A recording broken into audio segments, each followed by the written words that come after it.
Welcome. Today we are going to be working a psalm spell. It's Psalm number 80, and we're going to be using this for overcoming errors. So any mistakes that have been made or that you have made, you're overcoming the errors and the consequences of those errors. And that's what we're using this psalm spell for today. All right. Here we go. Psalm 80. Give ear, O shepherd of Israel, thou that leadest Joseph like a flock, thou that dwellest between the cherubims, shine forth before Ephraim, Benjamin, and Manasseh. Stir up thy strength, and come and save us. Turn us again, O God, and cause thy face to shine, and we shall be saved. O Lord God of hosts, how long wilt thou be angry against the prayer of thy people? Thou feedest them with the bread of tears, and givest them tears to drink in great measure. Thou makest us strife unto our neighbors, and our enemies laugh amongst themselves. Turn us again, O God of hosts, and cause thy face to shine, and we shall be saved. Thou hast brought a vine out of Egypt. Thou hast cast out the heathen, and planted it. Thou hast prepared room before it. Thou didst cause it to take deep root, and filled the land. The hills were covered with the shadow of it, and the boughs thereof were like the goodly cedars. She sent out her boughs unto the sea, and her branches unto the river. Why hast thou then broken down her hedges, so that all they which pass by the way do pluck her? The boar out of the wood doth waste it, and the wild beast of the field doth devour it. Return, we beseech thee, O God of hosts. Look down from heaven, and behold, and visit this vine, and the vineyard which thy right hand hath planted, and the branch that thou hast madest strong for thyself. It is burned with fire, it is cut down, they perish at the rebuke of thy countenance. Let thy hand be upon the man of thy right hand, upon the Son of Man, whom thou madest strong for thyself.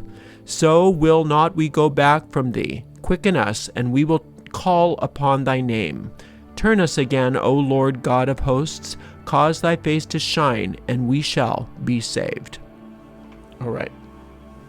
So let's look at this. We have an opening. We're opening up with "Give ear, O shepherd of Israel." So this is kind of a new way for us in the Psalms, sort of to, instead of Lord or God, it's really specifying, give ear, O shepherd of Israel. So let's look at, first of all, let's look at who Israel is. We've talked about this many times, but it's good to remind ourselves. Israel is you, okay? So it's your best self, it's your soul. It's Isis, Ra, and God. Isis, Ra, and divinity. So it's the masculine, the feminine, and the divine within you. And remember that the masculine power is the power of the seed, and for us, that in our mind, that's the part of our mind that chooses, either by default or on purpose, right? And those are seeds that we plant in every time we make choices, every time we contemplate things, we're planting seeds. And those are choices that we're making every time we sit and think about something, either for good or for ill. And Isis is the part of our mind that is the deep mind, that is the fertile part of our mind, and that is the dark part of the earth where the seeds germinate, all right? And they come forth and they bear fruit after their kind. And El is the God self. It's the divine part of us. It's the Holy Trinity. The mother, father, child. So we are the divine child. We are all that divine child. So give ear, O shepherd of Israel. So the shepherd is the one that takes care of us. That takes care of us. And if you want to know about the shepherd, you can go play around with that 23rd Psalm, and there's a lot in there about how that shepherd is. But give ear, O shepherd. So meaning listen to us now. We are directly needing your attention here, shepherd. Thou that leadest Joseph like a flock, that thou dwellest between the cherubims, shine forth. So anytime you're leading Joseph like a flock, you're leading that seeker part of you, that part of you that is seeking, that is finding, that is searching. And if you're following your guidance, then where you're seeking is always going to be holy ground. Before Ephraim, Benjamin, and Manasseh, stir up thy strength and come and save us. So those three, Ephraim, Benjamin, and Manasseh, are those parts of your mind that are fearful, that have limited understanding, that judge by appearances, that think that they know what everything is, that the part of your mind that thinks that it can fix it for you, that it can take control of a situation and make it all work, right? And that's where mistakes come in. Is when we think that we know what something is, and we don't have all the information. You can't have all the information. Nobody can have all the information, because we're here in we are here in limited consciousness. We are in this world. Our five senses are all we've got, and that's limited.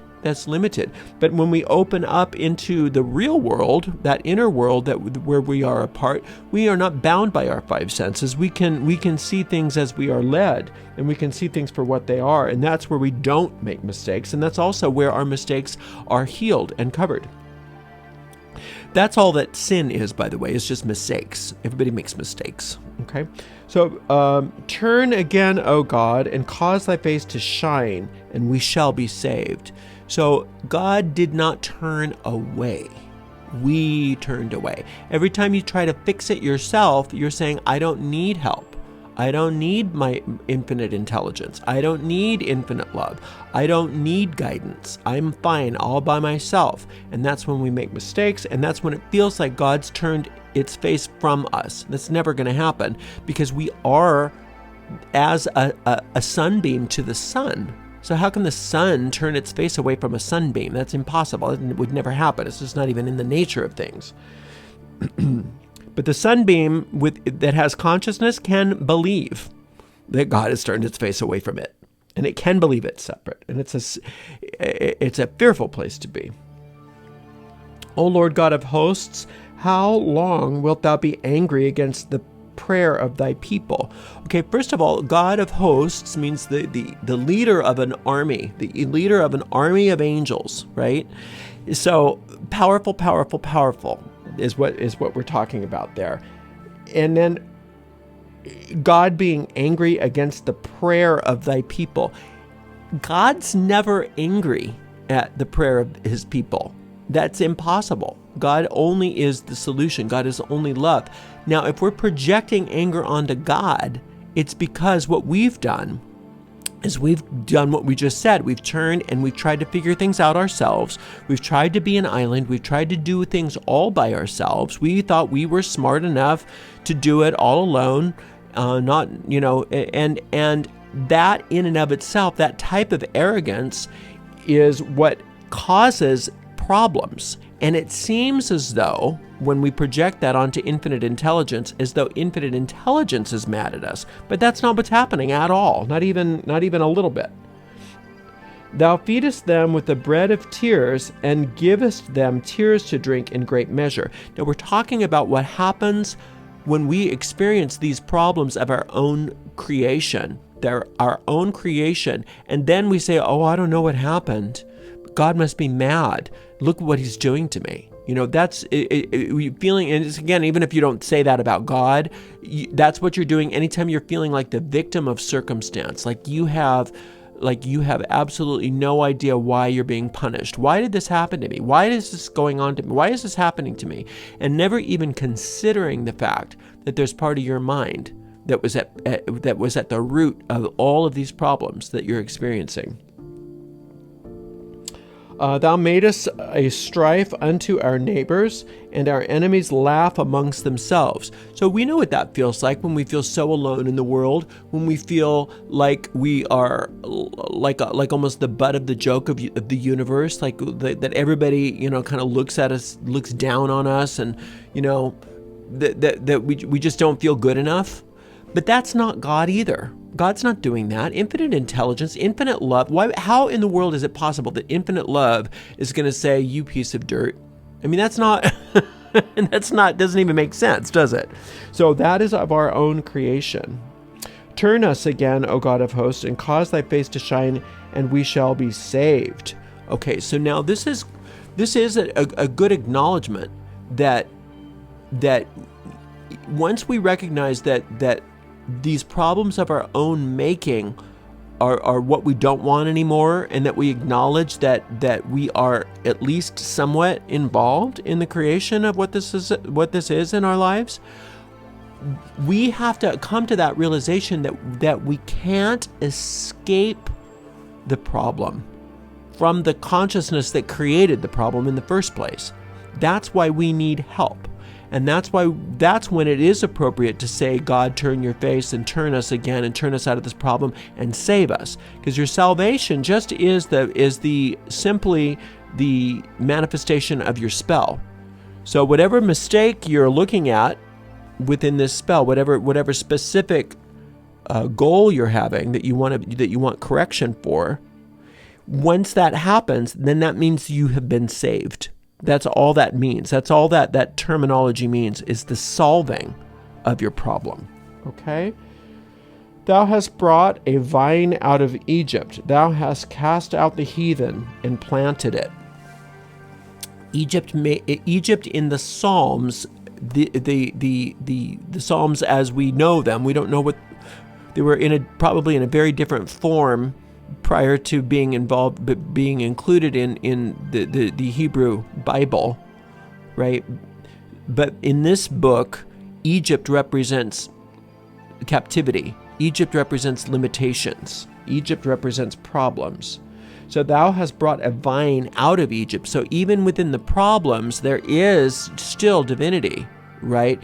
And so God can take the vine out of Egypt, cast out the heathen, which are all of your thoughts that are creating the problems, and then plant it. So out of that's a very poetic way of saying even our mistakes can be used to get us out of the problem.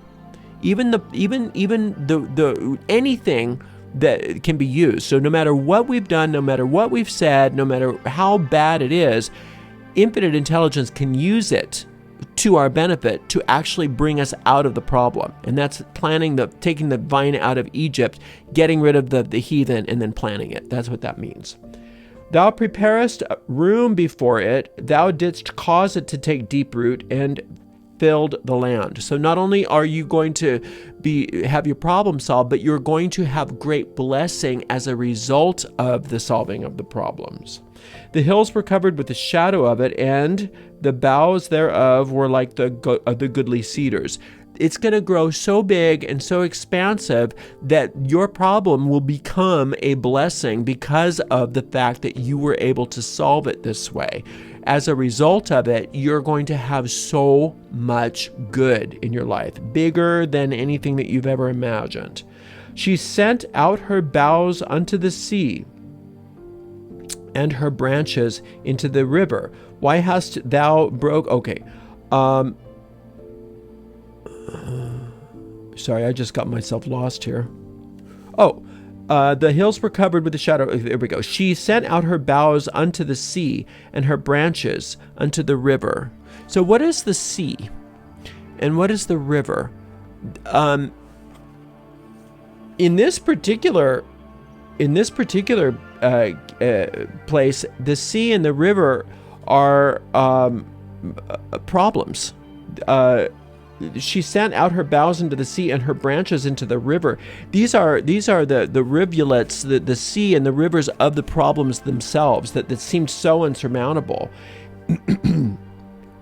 Why hast thou broken down her hedges, so that all they which will pass by the way do pluck her? Why does God take the problems that have grown and pluck them and replace them with the branches that he has made? Why do you think? Because we've asked for it. We've asked that our problems be solved. So the branches that the problems caused, the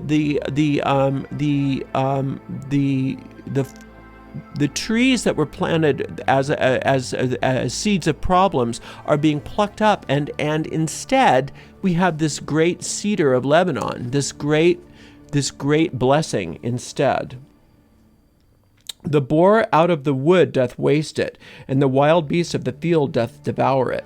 Return, we beseech thee, O God of hosts. Look down from heaven and behold, and visit this vine. Okay, so we want God's blessing to protect the good that is ours, because the wild beasts of the field are devouring it, and the boar out of the wood are wasting it. Those are our own fears. Those are our own destructive thought forms, and we're asking that they be removed. And the vineyard which thy right hand hath planted, and the branch that thou hast made strong for thyself.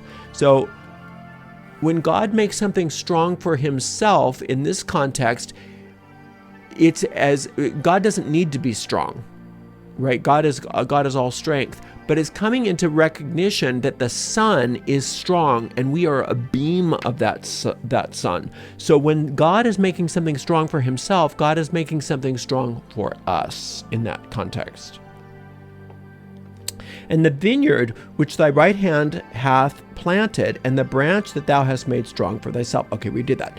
It is burned with fire, it is cut down, they perish at the rebuke of thy countenance.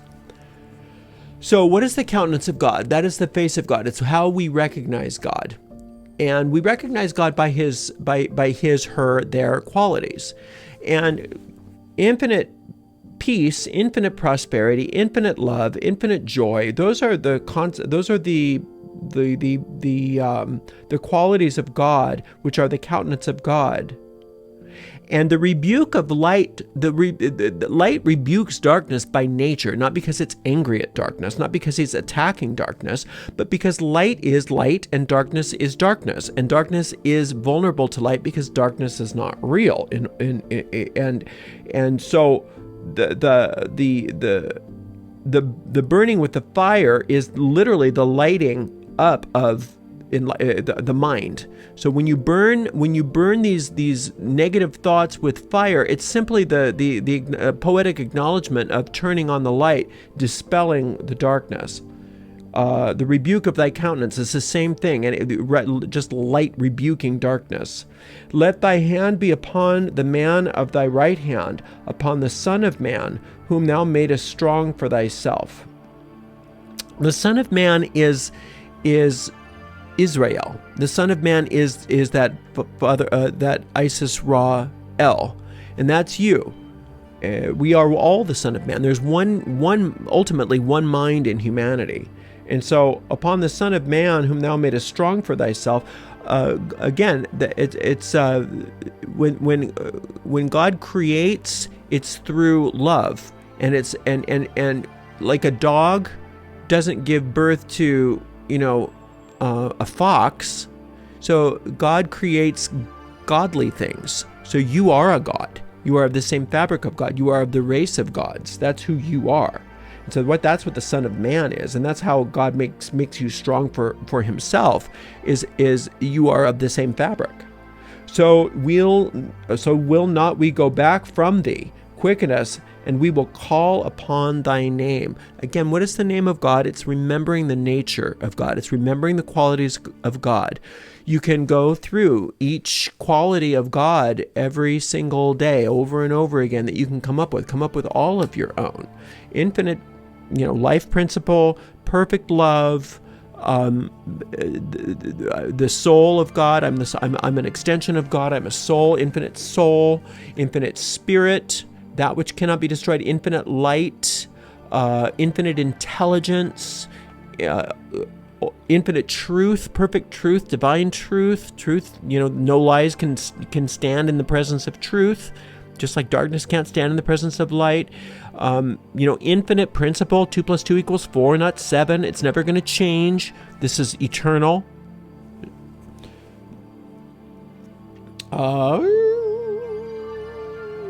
Turn us again, O Lord God of hosts, cause thy face to shine, and we shall be saved. He says this again and again. This is his mantra.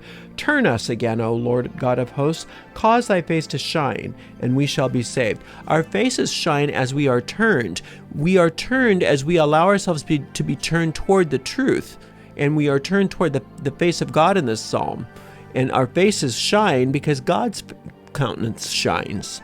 And so as we become one with the fact that we are of the same fabric as God, we are of the race of gods, we are gods ourselves, then we recognize that our problem is solved. And so the mistakes that we have made are not real in the eternal. They're only real in the temporal, because there are no mistakes in reality. Infinite intelligence knows no mistakes. Infinite intelligence creates us. Therefore, we can't make a mistake in other than in the realm of the illusion. And so what we are asking for is for that the consequences of our mistakes be transformed within the realm of the illusion, because we recognize that the illusion is a reflection of what is going on in our mind. And so if our mind now is filled with the eternal verities of God, then that truth will shine away all manifestations of error on our part if we allow it to. And that's a beautiful thing. Thank you very much for being with me today, and I can't wait for another time with you. And until that time, blessed be.